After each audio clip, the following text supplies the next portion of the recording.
mawduuceena maanta waa xirfadaha aad kaga baxaysid shaqo la'aanta.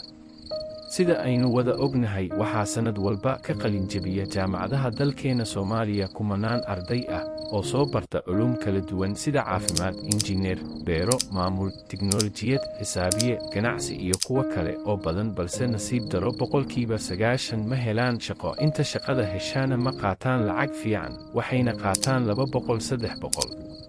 Haddaba si aan uga baxno nolosha faqriga ah, waa in aad samaysato bar aad kula wadaagto dadka kale xirfadii aad soo baratay, taas oo aad lacag kaga samayn kartid.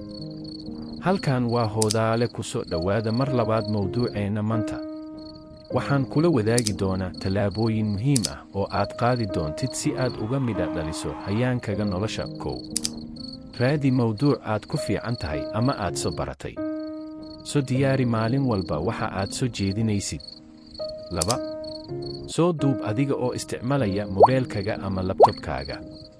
Kadib edit garee muuqaalka adiga oo isticmaalaya CapCut ama software kale, balse talo ahaan CapCut waa midka ugu fiican uguna fudud. Samee muuqaal dadku daawan karaan. 3. Joogtee. Sida aynu wada ognahay, maalin iyo laba laguma gaadho wax walba, balse waxay u baahan tahay samir iyo dulqaad.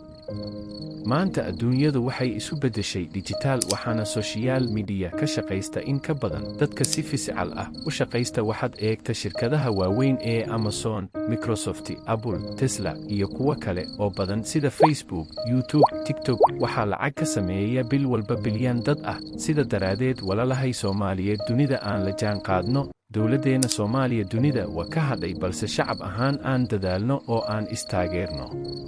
Sheeko yar oo ku saabsan qaabka shaqada la raadsado dalkeena. Tusaale, waxaad tahay arday soo dhammaystay secondary school oo weliba lacag laga qaado.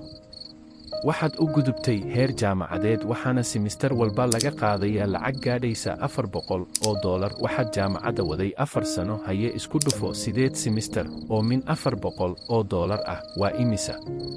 Waa $3,200. Intaa waxaa dheer wixii aad adigu isticmaalaysay intaad jaamacadda ilaa iskuulka ku jirtay.